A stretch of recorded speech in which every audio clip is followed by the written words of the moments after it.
Tuhan Allah Bapa kami, tenangkanlah hati kami, agar kami mendengar suara-Mu yang begitu lembut itu. Biarlah firman-Mu yang penuh kuasa ini ya Tuhan, yang berbicara kepada setiap kami pada hari ini. Pakai hamba-Mu yang tidak layak menyampaikannya, untuk menjadi saluran berkat bagi setiap jemaat yang mendengarkan. Di dalam nama Tuhan kami Yesus Kristus, Juru Selamat kami yang hidup, kami berdoa kepada-Mu ya Tuhan. Ya, selamat pagi Bapak Ibu saudara-saudari. Ya Bapak Ibu saudara-saudari, mari bersama kita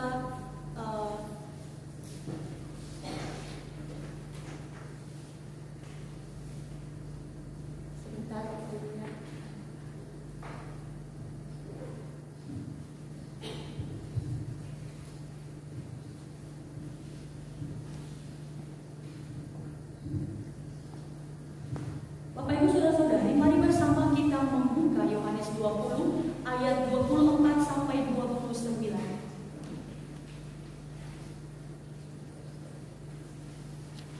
Yohanes 20 ayat 24 sampai 29.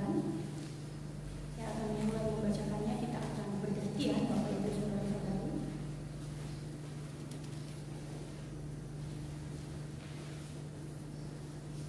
Yohanes 20 ayat 24 sampai 29, firman Tuhan berkata, "Tetapi Thomas, seorang dari ke-12 murid itu yang disebut Didimus, tidak ada bersama-sama mereka ketika Yesus datang ke situ.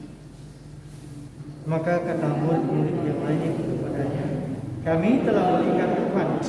Tetapi Thomas berkata kepada mereka, sebelum aku melihat bekas paku pada tangannya, dan sebelum aku mencucukkan jariku ke dalam bekas paku itu, dan mencucukkan tanganku ke dalam lambungnya, sekali-kali aku tidak akan percaya."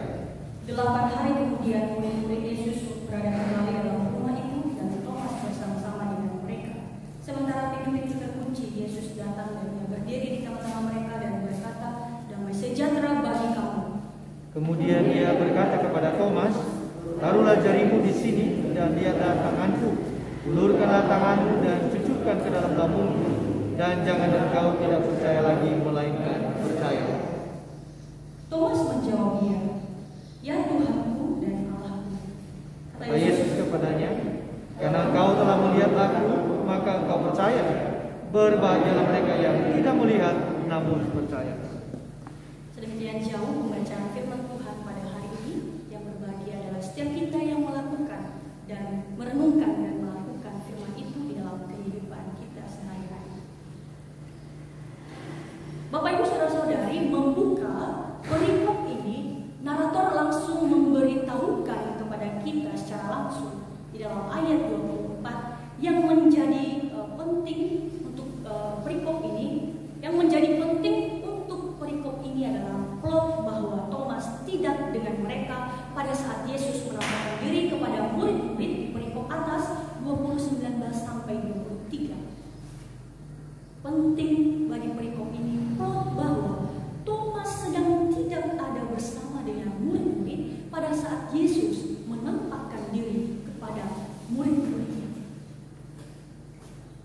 Bapak Ibu saudara-saudari yang terkasih, poin pertama kita belajar bersama, yaitu poin yang pertama yang saya berikan, yaitu belajar percaya walau tak melihat dari kisah bagaimana Thomas yang absen pada saat Yesus menampakkan diri kepada murid-murid di perikop atas. Bapak Ibu saudara-saudari, Bapak Ibu saudara-saudari, ketika saya mempersiapkan bagian ini firman Tuhan pada hari ini, ketika saya memberikan poin tentang Thomas yang absen pada saat Yesus menampakkan diri kepada murid-murid, saya mengingat suatu kisah bagi saya, dan ketika pun saya mengetiknya, saya tertawa dan juga ada juga menyesal pada waktu itu, tapi tidak bisa diulang lagi. Bapak Ibu saudara-saudari, saya mengingat satu kisah yang lucu tapi sedih juga bagi saya.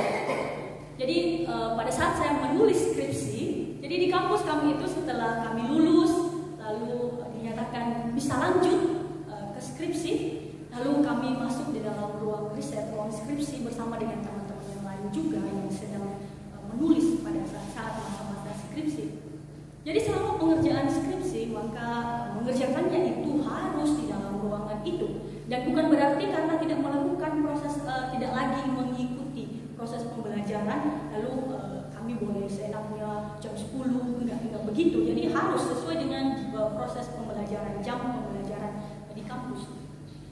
Nah, pada saat pengerjaan skripsi itu saya begitu sangat tekun, Bapak Ibu Saudara-saudari, karena waktu yang diberikan itu sangat sedikit dan saya harus mengejarnya juga. Jadi belum lagi pada waktu itu topik yang saya angkat waktu itu berasal dari yang menyuarakan itu orang-orang Amerika Utara.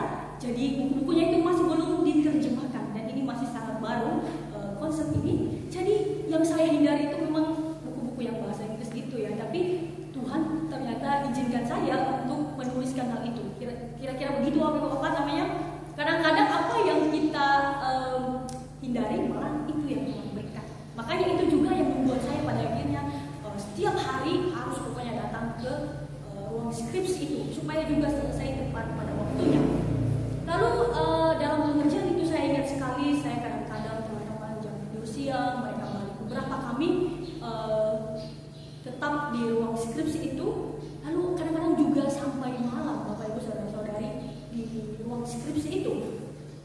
Tetapi saya ingat suatu hari saya begitu sangat lelah karena dari pagi sampai malam saya di ruang itu, saya kecapean Bapak Ibu Saudara-saudari. Lalu tiba pagi hari, lalu saya memberikan excuse kepada diri saya, tidak apa-apalah kali ini tidak ke ruang skripsi ya. Kemudian mulai memberikan alasan lagi, toh hanya kami aja yang menulis ya, yang di kampus ini yang akan ke perpus, yang akan lagi bertemu dengan teman-teman yang menulis lainnya.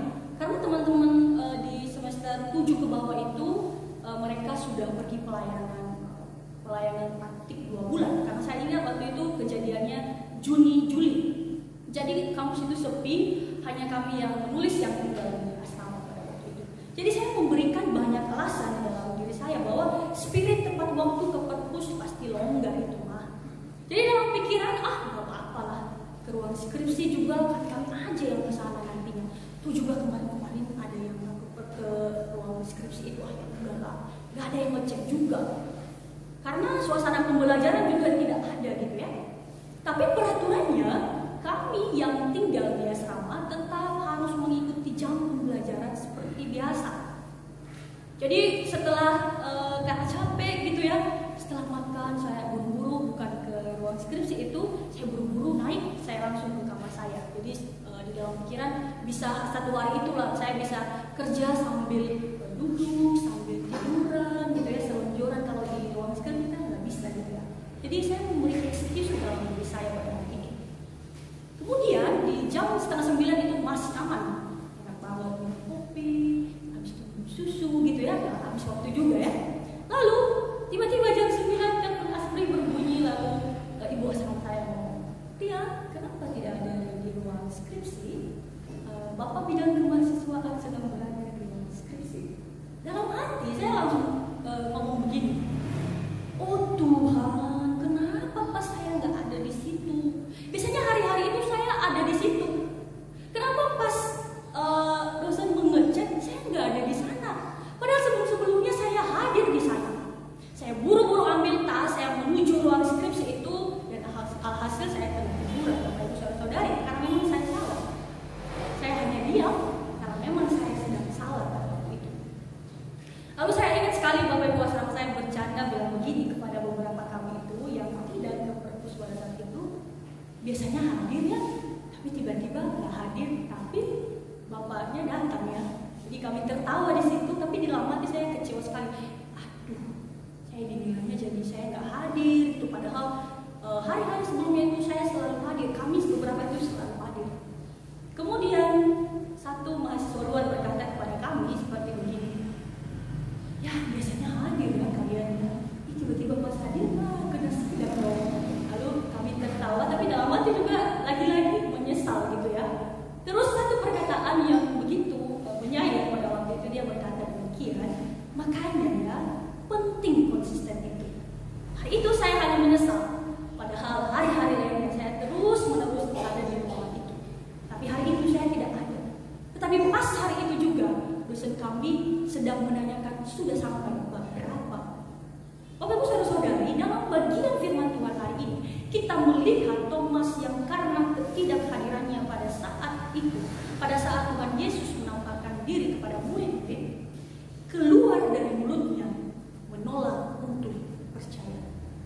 Mari kita lihat bersama terlebih dahulu Bapak Ibu Saudara-saudari tentang Thomas yang dicatat di dalam Alkitab. Keempat Injil dan Kisah Para Rasul menyebutkan Thomas, tetapi hanya menunjukkan daftar namanya dari 12 murid. Misalnya Matius 10 ayat 3, itu hanya penyebutan nama. Kemudian Lukas 6 ayat 51 juga hanya penyebutan nama. Tetapi juga di dalam Yohanes 21 ayat 2 memang hanya penyebutan nama, tetapi di bagian ini dia disebutkan berada kemudian di dalam peristiwa di mana Yesus menampakkan diri kembali nantinya di pantai danau Tiberias. Penyebutan nama kembali di Kisah 1 ayat 13. Tetapi dalam Yohanes banyak sekali penekanan tentang peristiwa bagaimana Thomas mengikut Yesus. Ia kembali dicatat Bapak Ibu Saudara-saudari ketika peristiwa Lazarus dibangkitkan.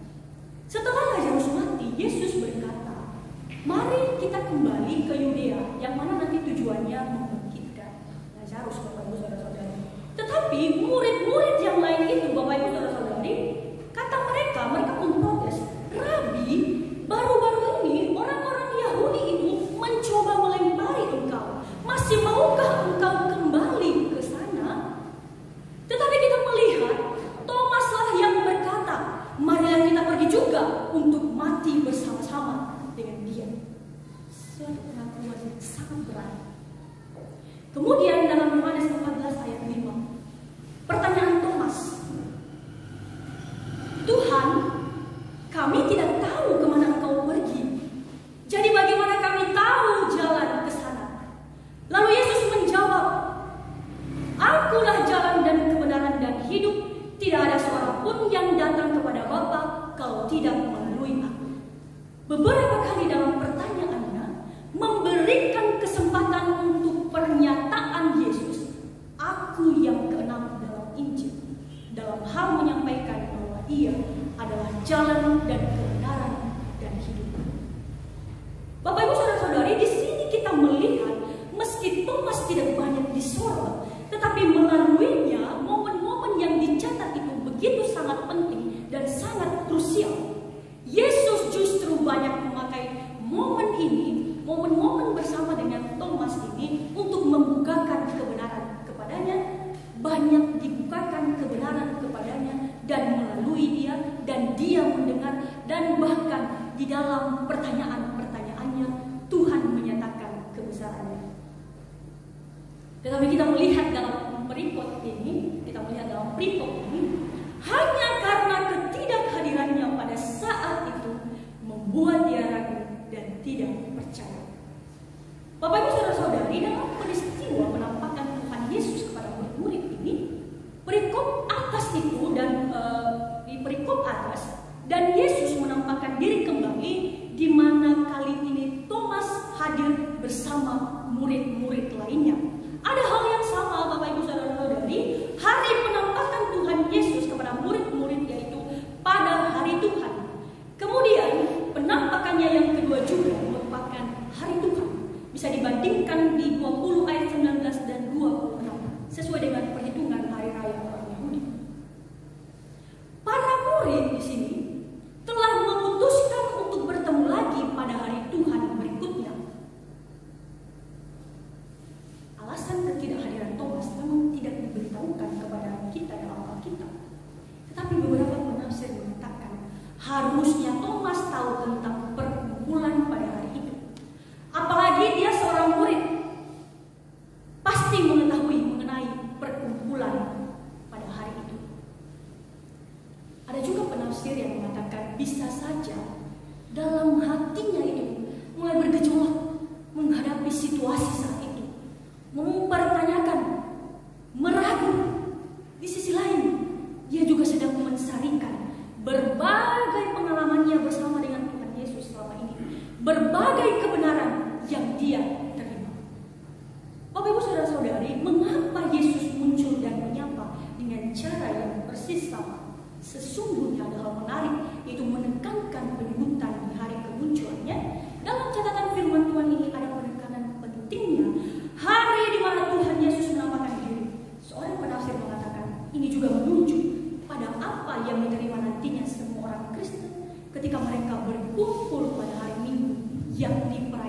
kehadiran Tuhan bersama umatnya di dalam gereja, kemudian mengutus mereka ketika kembali keluar di mana Tuhan menempatkan orang percaya. Bapak Ibu Saudara-saudari, bagaimana Thomas yang absen ini, ketidakhadirannya pada saat itu menjadi perenungan bagi setiap kita. Jika kita membawa hal ini di dalam kehidupan kita secara dekat, hal mengenai ketidakhadirannya Thomas pada saat itu, kehadiran dalam peristiwa ini mengingatkan kita kembali bahwa begitu pentingnya kehadiran dan menghadirkan Allah dalam menjalani hidup sebagai pengikutnya. Begitu pentingnya kehadiran, kita mengkondisikan diri ini hadir dan mengkondisikan bagaimana menghadirkan Allah di dalam menjalani hidup sebagai orang percaya, sebagai pengikutnya. Bagaimana kita bisa semakin mempercayai Dia jika kita memberikan peluang, memperbolehkan, memberikan excuse kepada diri kita. Sekali-kali tidak apa-apa tidak datang ke rumah Tuhan, tidak apa-apa setiap hari berjalan tanpa Tuhan tiap hari. Saya mau berjalan sendiri. Tapi jika kita tidak berhati-hati, dari satu kali menjadi dua kali, menjadi tiga kali, jadi sebulan. Dari sebulan menjadi 2 bulan, menjadi 6 bulan. Nyaman. Bagaimana kita bisa semakin mempercayai Dia jika kita tidak memberi diri untuk tetap mengkondisikan diri ini hadir dan menghadirkannya semakin mengenal Dia. Kehadiran kita memberi diri datang bertumbuh di dalam ibadah, di dalam persekutuan, menghadirkan Dia dalam kehidupan kita sehari-hari, berjalan dalam terang firman-Nya, itu sangat mempengaruhi iman percaya kita. Bagaimana kepercayaan itu bisa teguh jika kita tidak ada di dalam Dia, mau mengenal Dia, tetapi kita ada di luar Dia? Tentunya yang terjadi, iman kita semakin merosot. Bapak Ibu Saudara-saudari, bagian pertama ini juga mengingatkan kita tentang kehadiran kita untuk mengenal Dia itu seperti apa. Skala hadir kita itu seperti apa? Pasti kita yang tahu skala hadir kita itu seperti apa. Skala datang dengan kesungguhan, sebagai rutinitas, karena disuruh. Kiranya bagian poin yang pertama ini, bagaimana Thomas yang absen ketika Tuhan Yesus menampakkan diri, kiranya juga kehadiran yang berkualitas menjadi koreksi penting bagi setiap kita. Bagaimana kita tetap teguh percaya jika kita tidak ada di dalam Dia? Dia yang kata kita percayai. Firman Tuhan dalam Roma 10 ayat 17 berkata, iman timbul dari pendengaran dan pendengaran oleh firman Kristus. Ibrani 10:25 berkata, janganlah kita menjauhkan diri dari pertemuan-pertemuan ibadah kita seperti dibiasakan oleh beberapa orang, tetapi marilah kita saling menasihati dan semakin giat melakukannya menjelang hari Tuhan yang dekat. Poin yang kedua, Bapak Ibu Saudara-saudari, Yesus menyatakan dirinya kepada Thomas. Ketika Thomas tidak hadir pada saat Yesus menampakkan diri kepada murid-murid, lalu kemudian secara khusus Yesus menampakkan diri kepada Thomas. Bagian ini juga mengingatkan kita bagaimana Allah yang berinisiatif itu terus datang pada manusia. Bagaimana Allah yang berinisiatif datang ke dalam dunia. Bagaimana Allah yang berinisiatif menggelisahkan hati kita ketika kita hidup tidak sesuai dengan kehendaknya. Ketika Yesus menampakkan dirinya kepada murid-muridnya dan Thomas tidak ada di sana, Dia juga mau menampakkan diri kembali kepada Thomas secara khusus. Setelah sapaannya, Yesus menunjukkan luka penyalibannya. Tetapi kali ini Dia menunjukkan secara khusus kepada Thomas. Yesus memerintahkan Thomas untuk melihat secara dekat luka di tangannya,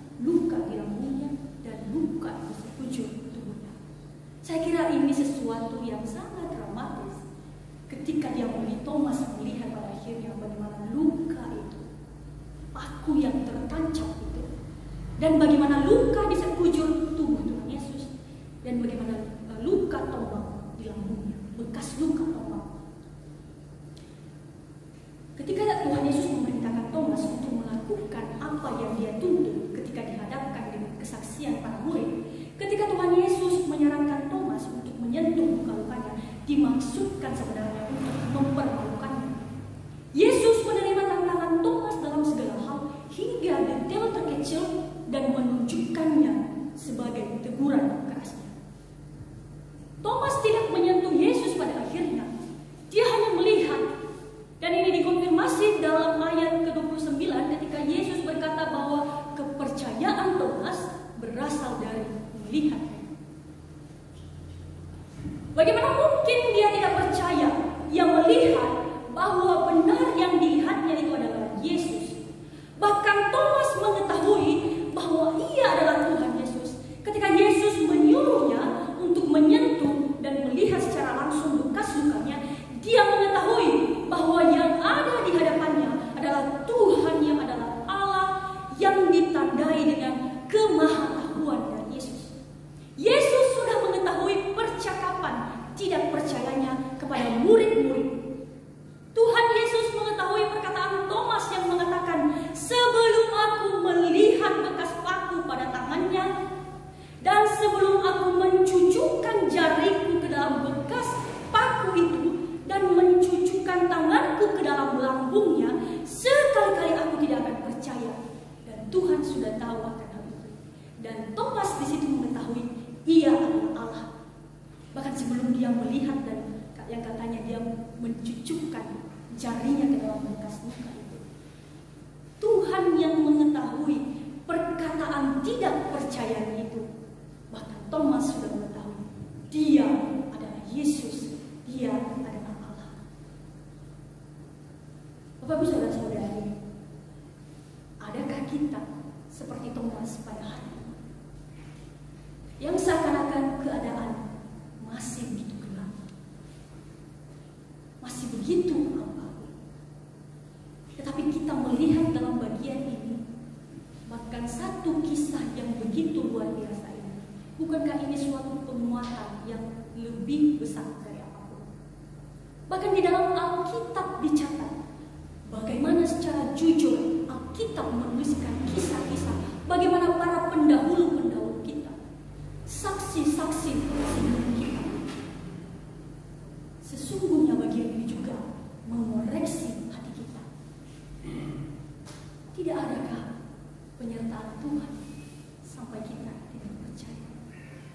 Tidakkah ada kebesaran Allah yang telah dinyatakan di sepanjang hidup ini, sehingga ketika ada ujian ini kita mungkin goyah? Ini menjadi koreksi juga bagi saya, bagi Bapak Ibu sekalian. Yang ketiga, yang terakhir Bapak Ibu saudara-saudari, percaya pada kesaksian. Kita memiliki saksi. Reaksi Thomas terhadap Yesus mengakhiri perikop ini Bapak Ibu saudara-saudari, ini diakhiri dengan sangat clear. Melalui reaksi Thomas, Yesus memberikan nasihat yang sangat signifikan kepada murid-murid di masa depan yang adalah kita pada saat ini, tentang kepercayaan yang tidak didasarkan pada penglihatan fisik. Thomas di sini menunjukkan realitas manusia. Tuhan Yesus yang Maha Tahu itu mengetahui bagaimana manusia ciptaannya, kondisi manusia yang sering kurang percaya. Bagian Thomas yang tidak percaya ini sesungguhnya dipakai Tuhan pada akhirnya untuk menguatkan iman kita. Allah benar-benar mengalami penderitaan, ditolak, disiksa, disalibkan, mati ketika Ia datang ke dalam dunia untuk menyelamatkan setiap kita. Thomas sendiri secara manusia dia tidak bisa memahami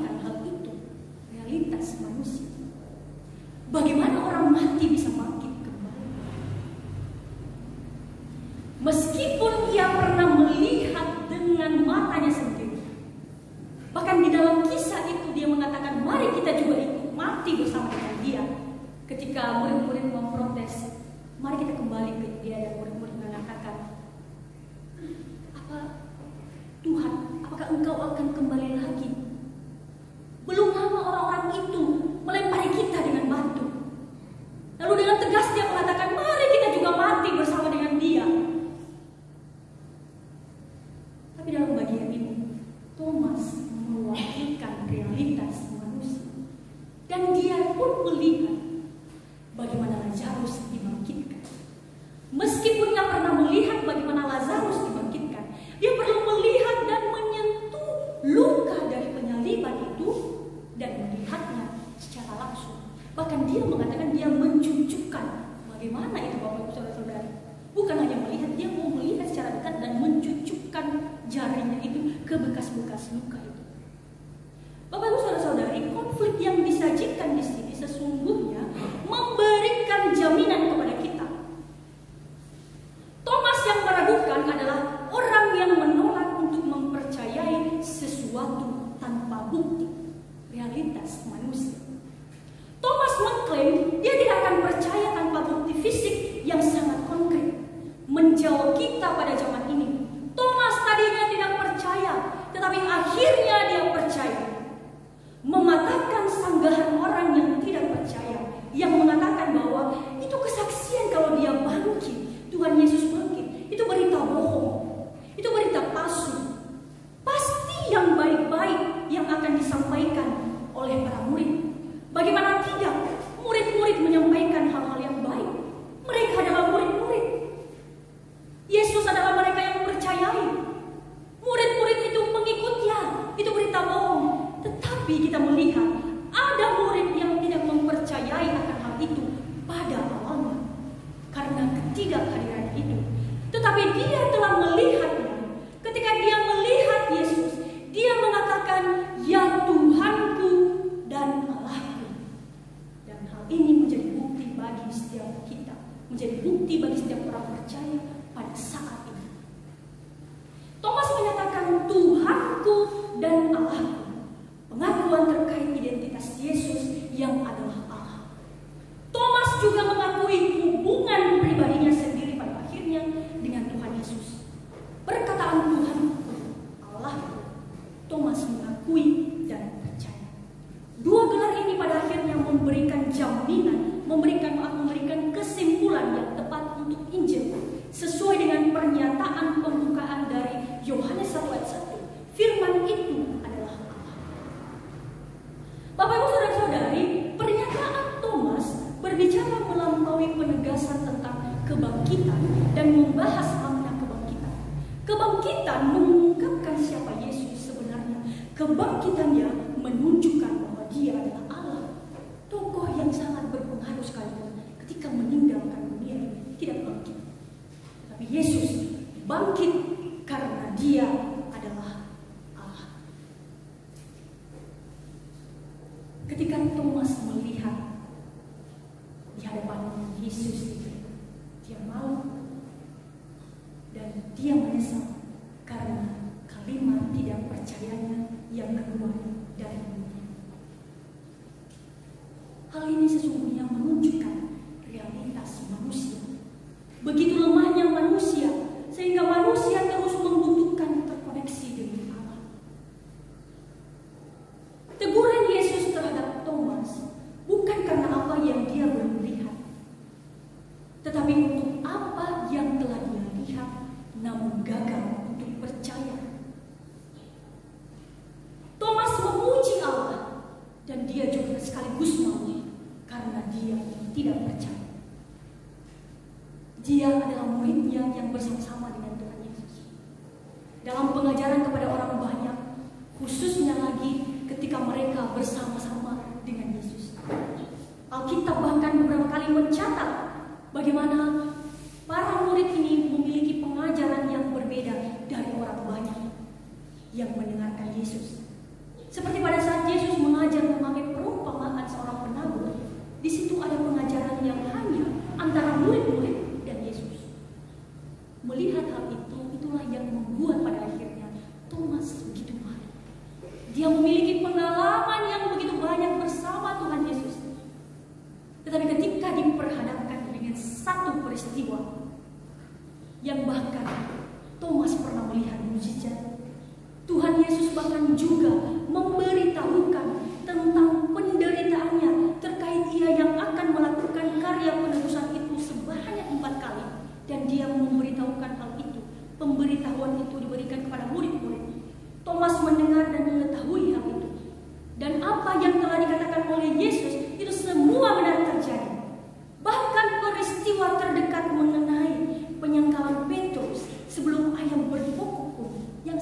sederhana itu pun terjadi.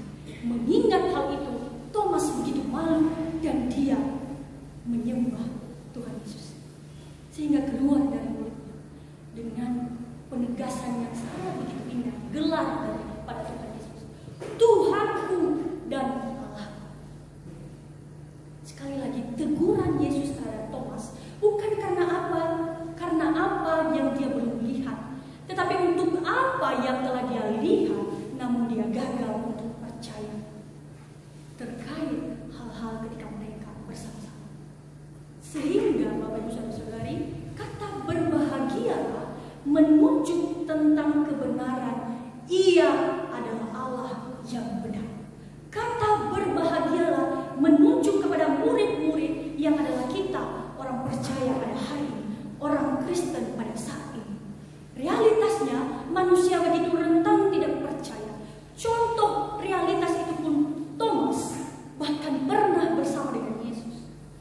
Berbahagialah orang yang tetap setia memegang kebenaran itu sampai pada akhirnya. Mengingat kembali kita juga tentang pesan dari Natal yang disampaikan oleh gembala kita, setia bersama Allah, menunggu bersama dengan Allah. Bukankah di dalam proses itu begitu banyak orang pada akhirnya tidak percaya? Lihat realitas di dunia ini. Sehingga perikop di bawahnya berbunyi demikian. Memang masih banyak tanda lain yang disebut Yesus di depan mata murid-muridnya yang tidak tercatat dalam kitab ini. Tetapi semua yang tercantum di sini telah dicatat supaya kamu percaya bahwa Yesus adalah Mesias, Anak Allah, dan supaya kamu oleh imanmu memperoleh hidup dalam namanya. Bapak Ibu Saudara-saudari, satu kalimat dari seorang penulis ketika membahas bagaimana tentang Thomas ini, ada satu kalimat yang sangat sederhana namun menjadi juga koreksi bagi saya secara pribadi. Dia mengatakan demikian: orang yang murni keraguannya akan mencari jalan menuju terang, tetapi orang yang tidak percaya merasa puas berdiam di dalam kegelapan. Sang Rasul Thomas pada akhirnya tetap percaya kepada Tuhan. Setelah Tuhan Yesus naik ke surga, mereka melakukan perjalanan penginjilan, dan Thomas melakukan perjalanan jauh sekali ke timur, ke Partia, ke Persia, hingga ke bagian barat daya India. Di sana dia melakukan pekabaran Injil, menyelesaikan pelayanan pekabaran Injil sampai akhir hayatnya, menjadi perintis jemaat di India. Dan dia adalah tokoh yang paling sangat terkenal dan sangat berpengaruh bagi kekristenan di India. Dia wafat sebagai martir, mempertaruhkan dan tidak menyangkal Kristus sampai akhir hidupnya. Dia mati martir di tombak. Orang yang awalnya ragu, namun setelah mengalami perjumpaan dengan Tuhan, diubah menjadi percaya dan berkarya memberkati orang lain. Bapak Ibu Saudara-saudari, di tengah keadaan yang begitu suram, mungkin kita juga mendengar begitu banyak orang.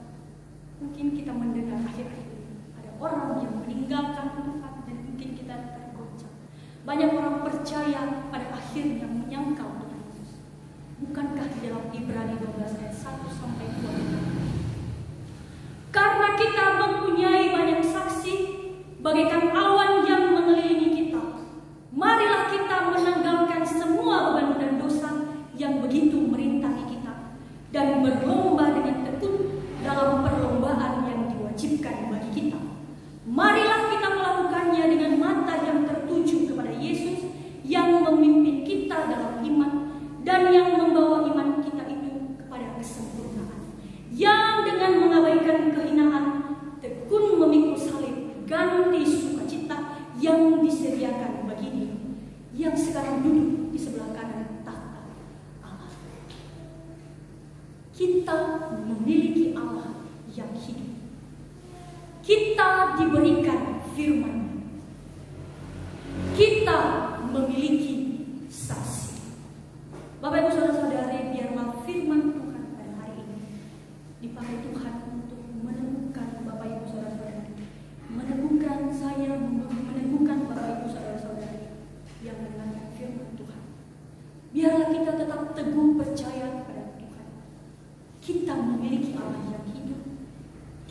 memiliki firman-Nya, kita memiliki saksi. Mari kita berdoa.